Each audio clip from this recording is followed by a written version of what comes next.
Ketika kesadaran bangkit, jiwa tak lagi berjalan sendirian. Ia menjadi lentera bagi jalan yang gelap, meski tak pernah berniat menerangi siapapun. Di tanah yang kaya akan kebijaksanaan batin dan warisan rohani, seringkali lahir jiwa-jiwa yang tidak menuntut pengakuan, tidak mengejar pujian, dan tidak mencari panggung. Mereka hadir dengan langkah tenang, tutur yang sederhana, dan sikap yang seolah biasa. Namun di balik ketenangan itu, bersemayam sebuah energi halus yang bekerja diam-diam, menyentuh lapisan terdalam manusia, menggugah sesuatu yang telah lama tertidur. Jiwa seperti inilah yang kerap disebut sebagai jiwa terpilih Nusantara, bukan karena mereka merasa lebih tinggi, melainkan karena mereka dipilih oleh proses kehidupan yang panjang, sunyi, dan penuh ujian batin. Energi yang mereka bawa bukan energi yang meledak-ledak atau memaksa perubahan secara kasar. Ia justru mengalir perlahan, seperti air yang menetes di batu hingga akhirnya membentuk jejak. Banyak orang tidak menyadari kapan tepatnya kesadaran mereka mulai berubah. Tidak ada momen dramatis, tidak ada tanda mencolok. Yang ada hanyalah perasaan aneh setelah berjumpa, berbincang, atau bahkan hanya berada di dekat sosok seperti ini. Pikiran yang sebelumnya terasa penuh kini mulai bertanya. Hati yang lama tertutup tiba-tiba merasakan getaran yang tak bisa dijelaskan. Seolah ada suara batin yang pelan namun tegas berkata, ada yang perlu kamu sadari. Di Nusantara, kesadaran spiritual tidak selalu dibungkus dengan simbol-simbol besar atau ritual yang keras. Ia hidup dalam kesunyian sawah, dalam doa-doa lirih para orang tua, dalam kebiasaan merenung di senja hari, dan dalam kesabaran menerima hidup apa adanya. Jiwa terpilih tumbuh dari akar budaya ini. Mereka belajar bukan hanya dari kitab dan ajaran, tetapi dari luka, kehilangan, kegagalan, dan rasa sepi yang pernah mereka lalui. Setiap peristiwa pahit tidak membuat mereka mengeras, melainkan melunakkan hati. Dari sanalah energi mereka terbentuk, energi yang matang, tidak reaktif, dan penuh kebijaksanaan. Seringkali, mereka tidak sadar bahwa dirinya membawa pengaruh. Mereka hanya menjalani hidup dengan niat lurus, menjaga adab, dan berusaha jujur pada diri sendiri. Namun justru ketidaksengajaan itulah yang membuat energinya bekerja. Kesadaran tidak bisa dipaksakan, ia hanya bisa ditularkan melalui keteladanan. Ketika seseorang melihat ketenangan dalam diri orang lain yang telah berdamai dengan luka, maka tanpa sadar muncul keinginan untuk ikut memahami dirinya sendiri. Disitulah kebangkitan dimulai, bukan dari ceramah panjang, melainkan dari getaran batin yang halus. Ada kalanya kehadiran jiwa terpilih membuat orang lain merasa tidak nyaman. Bukan karena mereka menyakiti, melainkan karena energi kesadaran selalu membawa cermin. Cermin itu tidak berbohong. Ia memantulkan apa adanya, niat yang belum bersih, luka yang belum sembuh, dan kepura-puraan yang selama ini disembunyikan. Tidak semua orang siap melihat pantulan tersebut. Sebagian memilih menjauh, sebagian lagi merasa terganggu, dan ada pula yang justru tertarik untuk mendekat meski dengan rasa takut. Semua reaksi itu adalah bagian dari proses kesadaran yang sedang bergerak. Di balik semua itu, jiwa terpilih Nusantara sering menjalani hidup yang tidak mudah. Jalan mereka jarang lurus dan jarang mulus. Banyak fase kesendirian yang harus dilewati, banyak momen di mana mereka merasa tidak dipahami, bahkan oleh orang-orang terdekat. Namun kesendirian itu bukan hukuman, ia adalah ruang pembentukan. Dalam sunyi, seseorang belajar mendengar suara hatinya sendiri. Dalam keheningan, seseorang belajar membedakan mana bisikan ego dan mana panggilan jiwa. Proses inilah yang membuat energi mereka memiliki kedalaman, bukan sekadar ketenangan di permukaan.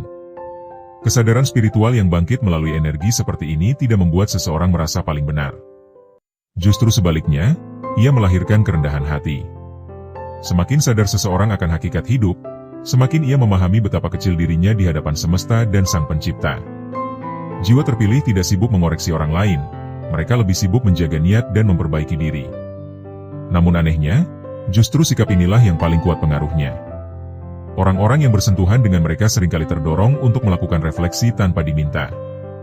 Dalam kehidupan sehari-hari, energi ini bisa bekerja melalui hal-hal yang sangat sederhana. Sebuah kalimat yang diucapkan dengan penuh kejujuran, sebuah sikap sabar di tengah konflik, atau sebuah keputusan untuk tidak membalas keburukan dengan keburukan.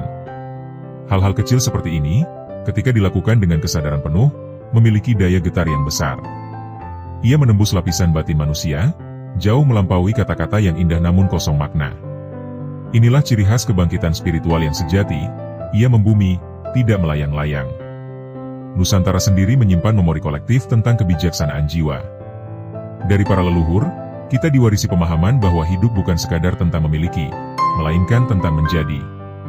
Menjadi manusia yang selaras dengan alam, dengan sesama, dan dengan Tuhan. Jiwa terpilih seolah menjadi pengingat hidup dari nilai-nilai ini. Tanpa harus mengutip pepatah atau ajaran, sikap hidup mereka sudah cukup untuk menghidupkan kembali memori batin yang hampir terlupakan oleh hiruk-pikuk dunia modern.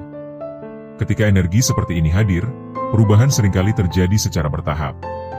Seseorang mungkin mulai lebih peka terhadap perasaannya sendiri. Mulai mempertanyakan mengapa ia merasa hampa meski terlihat sukses. Mulai menyadari bahwa amarah yang dipendam selama ini sebenarnya adalah luka yang belum sembuh. Semua kesadaran kecil ini adalah tanda-tanda kebangkitan. Ia mungkin tidak langsung mengubah hidup secara drastis, tetapi ia mengubah arah. Dan perubahan arah, sekecil apapun, sangat menentukan perjalanan selanjutnya. Tidak jarang pula jiwa terpilih hadir dalam fase hidup seseorang yang paling rapuh. Saat rencana runtuh, saat kepercayaan diri hilang, atau saat doa-doa terasa hampa. Kehadiran mereka bukan untuk menyelamatkan, melainkan menemani. Mereka tidak menawarkan solusi instan, tetapi memberikan ruang aman bagi seseorang untuk jujur pada dirinya sendiri. Dari kejujuran itulah, kesadaran mulai tumbuh.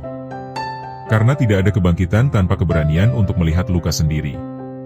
Semakin dalam seseorang berjalan di jalur kesadaran, semakin ia memahami bahwa energi bukanlah sesuatu yang mistis semata. Energi adalah hasil dari niat, pikiran, perasaan, dan tindakan yang selaras. Jiwa terpilih membawa energi yang stabil karena mereka telah melalui banyak konflik batin dan memilih untuk belajar darinya, bukan lari. Stabilitas inilah yang dirasakan orang lain sebagai ketenangan, kewibawaan, dan kedalaman. Bukan wibawa yang menakutkan, melainkan yang meneduhkan. Pada titik tertentu, energi ini menjadi penanda.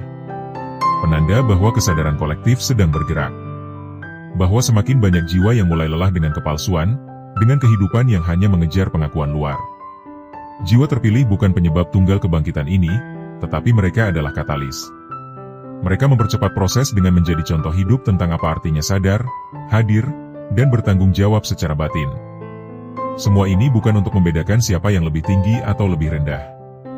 Kesadaran spiritual bukan perlombaan. Setiap jiwa memiliki waktunya sendiri. Namun ketika energi tertentu muncul berulang kali di sekitar kita, ketika pertemuan-pertemuan terasa tidak kebetulan, dan ketika hati terusik untuk merenung lebih dalam, barangkali itulah tanda bahwa ada sesuatu yang sedang dipanggil untuk bangkit. Setelah memahami gambaran besar tentang bagaimana energi jiwa terpilih Nusantara bekerja sebagai penanda kebangkitan kesadaran spiritual, marilah kita sejenak membuka ruang hati dan pikiran. Dengan niat yang jernih dan sikap yang rendah hati, kita akan melangkah bersama untuk membahas 7 poin penting yang menjadi isyarat dan cerminan dari energi tersebut, agar pemahaman kita semakin utuh dan tidak berhenti hanya pada rasa, tetapi juga pada kesadaran yang nyata. Nomor 1, kehadiranmu mengusik jiwa yang tertidur. Kehadiran seorang jiwa terpilih Nusantara seringkali tidak datang dengan suara keras atau tanda yang mencolok. Ia justru hadir dalam bentuk yang sangat sederhana, sebagai teman bicara, rekan kerja, anggota keluarga, atau bahkan orang asing yang hanya singgah sebentar dalam hidup seseorang. Namun di balik kesederhanaan itu, ada getaran halus yang bekerja diam-diam, menyentuh lapisan batin yang selama ini tertutup oleh rutinitas, luka, dan kebiasaan hidup yang berjalan tanpa kesadaran. Jiwa yang tadinya tertidur, nyaman dalam zona aman kepura-puraan, mulai terusik tanpa tahu sebab yang jelas. Usikan ini bukanlah gangguan dalam arti negatif, melainkan panggilan batin yang lembut namun konsisten. Orang-orang yang bersentuhan dengan energi ini seringkali mulai merasa gelisah secara positif. Mereka mulai mempertanyakan hal-hal yang sebelumnya dianggap biasa. Mengapa hidup terasa hampa meski kebutuhan tercukupi? Mengapa hati mudah lelah meski raga tampak kuat? Dan mengapa kebahagiaan terasa singkat? Semua pertanyaan itu muncul bukan karena paksaan, melainkan karena kehadiran seseorang yang memancarkan kejujuran batin. Kejujuran inilah yang menjadi alarm bagi jiwa-jiwa yang lama tertidur. Jiwa terpilih tidak menggurui, tidak menasihati secara berlebihan, dan tidak memaksa siapapun untuk berubah. Justru karena itulah pengaruhnya begitu kuat. Ketika seseorang melihat ketenangan yang lahir dari penerimaan diri, ia akan mulai menyadari kegaduhan dalam dirinya sendiri. Ketika seseorang menyaksikan sikap hidup yang selaras antara ucapan dan perbuatan, ia akan mulai merasakan ketimpangan dalam hidupnya sendiri. Usikan itu bekerja seperti cahaya redup di ruangan gelap, tidak menyilaukan, tetapi cukup untuk memperlihatkan debu-debu yang selama ini tersembunyi. Banyak orang awalnya menolak perasaan terusik ini. Ada yang merasa terganggu, ada yang menjauh, bahkan ada yang mencoba meremehkan. Namun penolakan pun sebenarnya adalah bagian dari proses. Jiwa yang lama tertidur tidak langsung siap terbangun. Ia perlu diguncang perlahan agar tidak kaget. Dalam konteks inilah, kehadiran jiwa terpilih menjadi pemicu awal. Ia tidak membangunkan secara paksa, tetapi membuat jiwa lain tidak bisa lagi tidur senyenyak sebelumnya. Nomor 2, kata-katamu menyentuh lebih dalam dari logika. Kata-kata yang keluar dari jiwa terpilih Nusantara seringkali tidak indah secara retorika dan tidak rumit secara bahasa. Namun justru kesederhanaan itulah yang membuatnya menembus batas logika dan langsung menyentuh rasa. Ucapan mereka lahir dari pengalaman batin yang nyata, bukan dari hafalan atau keinginan untuk terlihat bijaksana. Karena berasal dari kedalaman, kata-kata itu membawa energi kejujuran yang sulit ditolak oleh hati. Seringkali, seseorang baru menyadari dampak kata-kata tersebut setelah waktu berlalu. Kalimat yang tanpa biasa tiba-tiba terngiang kembali di saat sunyi. Nasihat yang awalnya terdengar ringan mendadak terasa berat maknanya ketika seseorang berada di titik terendah hidupnya. Inilah ciri kata-kata yang tidak berhenti di telinga, tetapi turun ke hati. Ia bekerja perlahan, seperti benih yang ditanam di tanah subur, menunggu waktu yang tepat untuk tumbuh. Kata-kata semacam ini tidak memerintah dan tidak menghakimi. Ia lebih sering hadir sebagai pengingat. Pengingat bahwa manusia punya pilihan, bahwa luka bisa disembuhkan, dan bahwa hidup tidak harus dijalani dengan kemarahan yang diwariskan dari masa lalu. Karena tidak menggurui, orang yang mendengarnya tidak merasa terancam. Sebaliknya, mereka merasa dipahami. Dan ketika seseorang merasa dipahami tanpa dihakimi, pertahanan batin pun mulai runtuh. Kekuatan kata-kata jiwa terpilih terletak pada keselarasan antara ucapan dan getaran batin. Orang bisa merasakan apakah sebuah kalimat diucapkan dari ego atau dari kesadaran. Kalimat yang lahir dari ego biasanya ingin menang, ingin diakui, dan ingin dianggap benar. Sementara kalimat yang lahir dari kesadaran tidak mengejar apapun. Ia hanya ingin jujur. Dan kejujuran inilah yang membuatnya hidup, beresonansi, dan membekas lama di dalam jiwa orang lain. Nomor 3, energi MU membuat orang gelisah sekaligus tertarik. Salah satu tanda paling khas dari energi jiwa terpilih Nusantara adalah reaksi ganda yang muncul pada orang-orang di sekitarnya. Gelisah sekaligus tertarik. Dua perasaan yang tampak bertentangan ini sebenarnya berasal dari sumber yang sama, yaitu cermin batin. Energi kesadaran selalu memantulkan apa adanya, dan tidak semua orang siap melihat pantulan tersebut. Kegelisahan muncul karena ada bagian diri yang belum selesai, sementara ketertarikan muncul karena jiwa mengenali sesuatu yang autentik. Gelisah ini seringkali tidak bisa dijelaskan secara rasional. Ada yang merasa tidak nyaman tanpa tahu alasannya, ada yang merasa terintimidasi padahal tidak ada ancaman, dan ada pula yang merasa rendah diri tanpa pernah direndahkan. Semua itu terjadi karena energi yang jujur tidak memberi ruang bagi topeng. Ia mengajak setiap orang untuk hadir sebagai dirinya sendiri. Bagi jiwa yang terbiasa bersembunyi di balik peran, ini terasa menakutkan.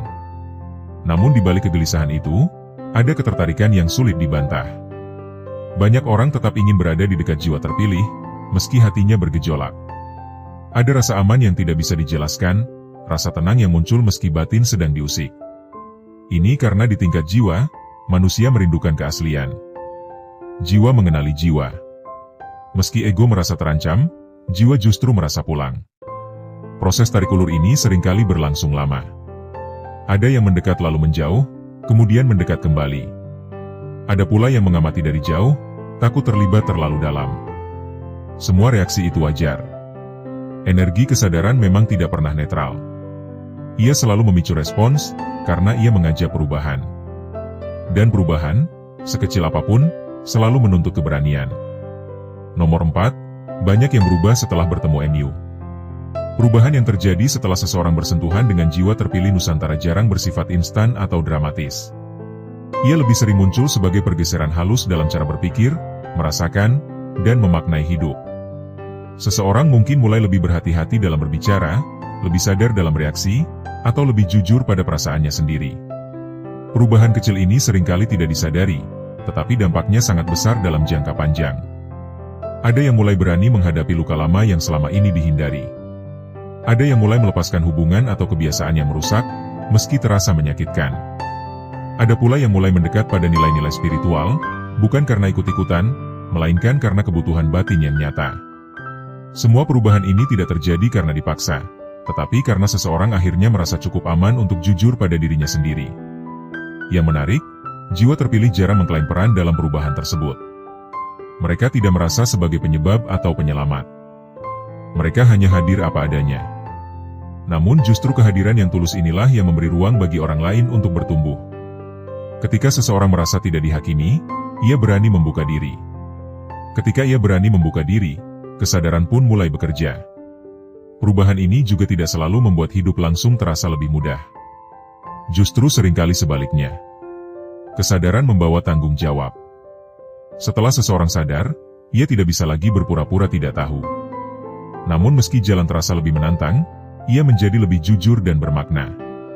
Dan disitulah peran jiwa terpilih sebagai penanda kebangkitan spiritual benar-benar terasa, bukan sebagai pusat perhatian, melainkan sebagai pemicu kesadaran yang mengubah arah hidup banyak jiwa. Nomor 5, kamu hadir di masa transisi kehidupan mereka. Tidak semua pertemuan terjadi di waktu yang netral. Ada perjumpaan yang datang tepat ketika seseorang berada di persimpangan hidup, saat dunia yang lama mulai runtuh sementara dunia yang baru belum sepenuhnya terbentuk. Di fase inilah jiwa terpilih Nusantara seringkali muncul. Bukan sebagai penentu arah, melainkan sebagai penanda bahwa sebuah peralihan sedang berlangsung. Kehadiranmu kerap terasa tidak kebetulan, seolah semesta sengaja mempertemukan dua jiwa di saat yang paling rapuh namun paling menentukan. Masa transisi adalah fase yang paling membingungkan bagi manusia. Identitas lama mulai terasa sempit, namun identitas baru belum memiliki bentuk yang jelas. Banyak orang merasa kehilangan pegangan, mempertanyakan nilai-nilai yang selama ini diyakini, dan meragukan keputusan hidup yang pernah diambil. Di titik inilah, kehadiran seseorang dengan energi kesadaran menjadi sangat signifikan. Bukan karena ia membawa jawaban, melainkan karena ia membawa ketenangan di tengah ketidakpastian. Jiwa terpilih tidak datang untuk mengarahkan hidup orang lain. Mereka tidak mengatakan harus kemana atau menjadi apa. Namun cara mereka mendengarkan, cara mereka merespons tanpa menghakimi, dan cara mereka tetap tenang di tengah kekacauan batin orang lain menciptakan ruang yang aman. Dalam ruang aman inilah seseorang mulai berani mengakui ketakutannya sendiri. Dan keberanian untuk mengakui ketakutan adalah langkah awal dari perubahan sejati. Seringkali, setelah masa transisi itu terlewati, peran jiwa terpilih pun perlahan memudar. Bukan karena hubungan putus, melainkan karena fungsinya telah selesai. Seperti jembatan yang dilalui untuk menyeberang, keberadaannya mungkin tidak lagi disadari setelah seseorang sampai di seberang.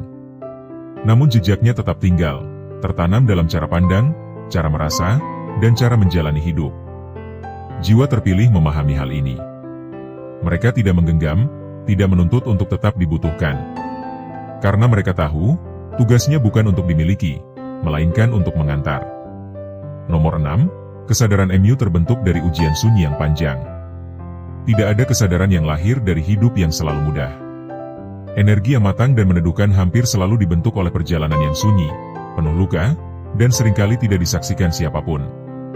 Jiwa terpilih Nusantara biasanya telah melewati fase-fase di mana mereka merasa sendirian meski dikelilingi banyak orang. Fase di mana suara batin lebih keras daripada suara dunia.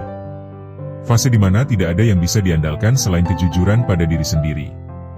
Ujian sunyi ini tidak selalu berupa kehilangan besar yang terlihat oleh mata. Kadang ia hadir sebagai rasa tidak dipahami, sebagai kelelahan batin yang tidak bisa dijelaskan, atau sebagai konflik internal yang terus berulang. Dalam kesunyian seperti inilah seseorang dipaksa untuk bertanya pada dirinya sendiri, siapa aku sebenarnya ketika semua peran dilepas? Jawaban atas pertanyaan ini tidak datang sekali, melainkan bertahap, seiring seseorang berani menatap sisi gelapnya sendiri tanpa lari. Proses ini seringkali menyakitkan. Ada fase di mana seseorang merasa hancur, kehilangan arah, bahkan mempertanyakan makna hidup. Namun justru di titik terendah itulah, ego mulai melemah dan ruang kesadaran mulai terbuka. Jiwa terpilih tidak menjadi kuat karena tidak pernah jatuh, melainkan karena mereka memilih untuk bangkit dengan cara yang jujur. Mereka tidak menutupi luka dengan topeng spiritual, tetapi mengolahnya menjadi kebijaksanaan. Dari ujian sunyi inilah lahir empati yang dalam. Jiwa terpilih mampu memahami penderitaan orang lain bukan dari teori, melainkan dari pengalaman. Itulah sebabnya energi mereka terasa membumi dan manusiawi. Tidak ada kesan menggurui, tidak ada jarak yang mengintimidasi. Yang ada hanyalah kehadiran yang berkata tanpa kata, aku tahu rasanya. Dan pengakuan tanpa kata ini seringkali lebih menyembuhkan daripada 1000 nasihat. Nomor 7, kamu menjadi cermin yang memantulkan kejujuran batin. Energi kesadaran yang kuat selalu bekerja sebagai cermin. bukan cermin yang memperindah, melainkan cermin yang jujur. Jiwa terpilih Nusantara memantulkan keadaan batin orang-orang di sekitarnya tanpa perlu mengatakan apapun. Di dekatmu, seseorang bisa merasa sangat damai atau justru sangat gelisah. Semua tergantung pada apa yang ia bawa di dalam dirinya. Karena cermin tidak menciptakan apapun, ia hanya menunjukkan. Bagi mereka yang telah berdamai dengan diri sendiri, kehadiranmu terasa menenangkan. Ada rasa diterima tanpa syarat, rasa aman untuk menjadi diri sendiri. Namun bagi mereka yang masih menyangkal luka, masih memelihara kepura-puraan, atau masih hidup dari pengakuan luar, cermin ini terasa menyakitkan. Bukan karena kamu menyakiti, tetapi karena kejujuran selalu menuntut keberanian. Reaksi terhadap cermin ini beragam. Ada yang memilih menjauh, menyalahkan, atau merendahkan, sebagai cara untuk melindungi ego. Ada pula yang berani bertahan, meski tidak nyaman, karena jauh di dalam dirinya ada keinginan untuk berubah. Jiwa terpilih tidak menilai reaksi-reaksi ini. Mereka memahami bahwa setiap jiwa memiliki tahapnya sendiri. Kesadaran tidak bisa dipercepat secara paksa. Peran sebagai cermin ini seringkali membuat jiwa terpilih disalahpahami. Ada yang menganggap mereka dingin, ada yang menganggap mereka sombong, ada pula yang merasa mereka terlalu berbeda. Namun semua label itu hanyalah refleksi dari ketidaknyamanan batin orang lain. Jiwa terpilih yang telah melalui ujian sunyi memahami hal ini, sehingga tidak merasa perlu membela diri. Mereka memilih diam, karena diam adalah bentuk kebijaksanaan ketika kata-kata hanya akan memperkeruh pantulan. Nomor 8, energi MU menjadi penanda bangkitnya kesadaran kolektif. Di tingkat yang lebih luas, energi jiwa terpilih Nusantara tidak hanya bekerja secara personal, tetapi juga kolektif. Kehadiranmu menjadi bagian dari gelombang kesadaran yang lebih besar, gelombang yang mendorong manusia untuk kembali pada nilai-nilai hakiki, kejujuran, tanggung jawab batin, dan keselarasan dengan kehidupan. Kamu mungkin tidak menyadarinya, namun perubahan kecil yang kamu bawa pada satu jiwa dapat merambat ke jiwa lain, lalu ke lingkungan yang lebih luas. Kesadaran kolektif tidak bangkit melalui satu tokoh besar saja, melainkan melalui banyak individu yang memilih untuk hidup lebih sadar. Jiwa terpilih adalah simpul-simpul energi dalam jaringan ini. Mereka tidak terhubung melalui organisasi atau identitas formal, melainkan melalui getaran batin yang sefrekuensi. Ketika satu jiwa berani hidup jujur, ia memberi izin bagi jiwa lain untuk melakukan hal yang sama. Di era yang penuh kebisingan, energi seperti ini menjadi sangat penting. Dunia dipenuhi informasi, tetapi miskin kebijaksanaan. Banyak orang tahu banyak hal, tetapi tidak mengenal dirinya sendiri. Kehadiran jiwa terpilih menjadi penyeimbang. Mereka mengingatkan, bukan dengan teriakan, tetapi dengan keteladanan hidup. Bahwa kesadaran bukan tentang terlihat suci, melainkan tentang berani bertanggung jawab atas niat, pikiran, dan tindakan. Sebagai penanda, kamu tidak diminta untuk sempurna. Justru ketidaksempurnaan yang diakui dengan jujur membuat energimu nyata. Kesadaran kolektif tidak bangkit dari figur yang tak tersentuh, tetapi dari manusia yang berani mengakui prosesnya. Dengan terus menjalani hidup secara sadar, rendah hati, dan selaras, tanpa sadar kamu telah menjadi bagian dari perubahan besar yang sedang berlangsung. Perubahan yang mungkin tidak terlihat hari ini, tetapi akan terasa dalam arah kehidupan manusia ke depan. Kesimpulan dari seluruh pembahasan ini membawa kita pada satu pemahaman yang utuh dan mendalam bahwa jiwa terpilih Nusantara bukanlah sebuah label untuk meninggikan diri, melainkan sebuah gambaran tentang proses kesadaran yang lahir dari perjalanan batin yang panjang, sunyi, dan penuh kejujuran. Energi yang mereka pancarkan tidak dibentuk oleh keinginan untuk diakui, dipuja, atau dianggap istimewa, tetapi tumbuh secara alami dari keberanian untuk menghadapi diri sendiri apa adanya. Dari luka yang tidak disangkal, dari kegagalan yang tidak ditutupi, dan dari kesendirian yang tidak dilawan, lahirlah sebuah kesadaran yang matang dan meneduhkan. Dalam keseluruhan pembahasan, kita melihat bahwa kehadiran jiwa terpilih bekerja secara halus namun berdampak nyata. Mereka tidak mengubah dunia dengan revolusi besar, melainkan dengan pergeseran kecil yang konsisten di dalam batin manusia. Kesadaran yang mereka bawa bukan kesadaran yang memaksa orang lain untuk percaya atau mengikuti, melainkan kesadaran yang mengundang. Undangan ini tidak selalu nyaman, karena ia menuntut kejujuran. Dan kejujuran seringkali menjadi hal yang paling dihindari oleh manusia ketika hidup sudah terlalu lama dibungkus oleh peran, topeng, dan tuntutan sosial. Dari pembahasan awal hingga akhir, tampak jelas bahwa peran jiwa terpilih bukanlah sebagai pusat perhatian, melainkan sebagai penanda. Penanda bahwa sebuah jiwa sedang memasuki fase bangkit. Penanda bahwa seseorang sedang bergerak dari hidup yang dijalani secara otomatis menuju hidup yang dijalani dengan kesadaran. Penanda bahwa penderitaan yang dialami bukanlah hukuman, melainkan bagian dari proses pembentukan batin. Penanda bahwa kesunyian bukanlah kekosongan, melainkan ruang untuk mendengar suara terdalam diri sendiri. Kita juga memahami bahwa energi kesadaran selalu bekerja seperti cermin. Ia tidak menciptakan reaksi, tetapi memantulkan apa yang sudah ada di dalam diri seseorang. Karena itulah, respon terhadap jiwa terpilih sangat beragam. Ada yang merasa tenang, ada yang merasa gelisah, ada yang tertarik, dan ada pula yang menjauh. Semua respon itu sah dan wajar, karena setiap jiwa berada pada tahap kesadarannya masing-masing. Tidak ada yang lebih tinggi atau lebih rendah. Yang ada hanyalah waktu yang berbeda dalam perjalanan yang sama. Perubahan yang terjadi setelah bersentuhan dengan energi jiwa terpilih seringkali tidak disadari secara langsung. Ia tidak selalu hadir sebagai keputusan besar atau perubahan drastis. Justru sebaliknya, ia muncul dalam bentuk kesadaran kecil yang berulang, mulai lebih sadar saat berbicara, mulai berhenti bereaksi secara impulsif, mulai berani merasakan emosi tanpa menyalahkan, dan mulai mempertanyakan makna hidup dengan lebih jujur. Perubahan kecil inilah yang pada akhirnya membentuk perubahan besar dalam arah hidup seseorang. Pembahasan ini juga menegaskan bahwa kesadaran sejati tidak lahir dari kehidupan yang selalu nyaman. Ia ditempa melalui ujian sunyi yang panjang. Melalui fase di mana seseorang merasa sendirian, tidak dipahami, bahkan kehilangan pegangan. Namun justru disitulah ego melemah dan ruang batin terbuka. Jiwa terpilih bukanlah mereka yang tidak pernah jatuh, melainkan mereka yang memilih untuk bangkit dengan kesadaran, bukan dengan kepura-puraan. Mereka tidak menutup luka dengan topeng spiritual, tetapi mengolah luka itu menjadi empati dan kebijaksanaan. Lebih jauh lagi, energi jiwa terpilih tidak berhenti pada ranah personal. Ia menjadi bagian dari gerakan kesadaran kolektif yang sedang tumbuh. Dalam dunia yang semakin bising, cepat, dan penuh tuntutan, kehadiran energi yang tenang, jujur, dan membumi menjadi sangat penting. Ia mengingatkan bahwa hidup bukan sekadar tentang pencapaian luar, melainkan tentang kualitas batin. Bahwa kesuksesan tanpa kesadaran hanya akan melahirkan kehampaan. Dan bahwa kedamaian sejati tidak datang dari pengakuan orang lain, tetapi dari hubungan yang jujur dengan diri sendiri dan Sang Pencipta.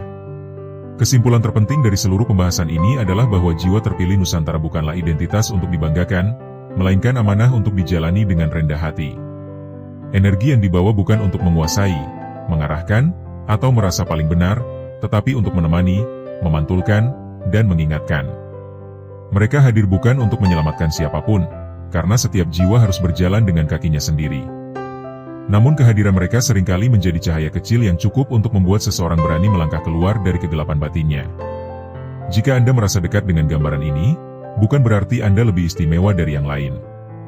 Bisa jadi Anda sedang berada dalam fase kesadaran tertentu. Dan jika Anda merasa terusik, gelisah, atau tersentuh saat mendengarnya, itu pun bukan sesuatu yang perlu ditakuti.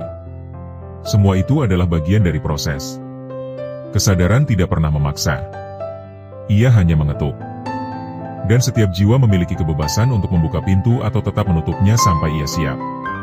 Pada akhirnya, perjalanan spiritual bukanlah tentang menjadi siapa, melainkan tentang menjadi sadar. Sadar akan niat, sadar akan luka, sadar akan tanggung jawab batin, dan sadar bahwa setiap langkah hidup membawa konsekuensi energi. Jiwa terpilih Nusantara hanyalah pengingat hidup bahwa jalan kesadaran itu nyata, membumi, dan bisa dijalani oleh siapapun yang berani jujur pada dirinya sendiri. Kata penutup untuk channel YouTube. Semoga pembahasan ini dapat menjadi ruang perenungan yang meneduhkan, bukan untuk menghakimi, bukan untuk meninggikan, tetapi untuk mengajak kita semua kembali ke dalam diri. Jika Anda merasakan getaran, keheningan, atau pertanyaan batin setelah mendengarkan ini, izinkan diri Anda merasakannya tanpa terburu-buru mencari jawaban. Karena seringkali, jawaban tidak datang dari luar, melainkan tumbuh perlahan dari dalam kesadaran kita sendiri. Terima kasih telah meluangkan waktu untuk menyimak hingga akhir. Semoga setiap kata yang disampaikan dapat menjadi pengingat lembut bahwa perjalanan jiwa adalah perjalanan yang sakral, pribadi, dan penuh makna. Tetaplah berjalan dengan rendah hati, jujur pada diri sendiri, dan terbuka pada proses kehidupan. Sampai jumpa di pembahasan berikutnya. Semoga cahaya kesadaran senantiasa menyertai langkah Anda.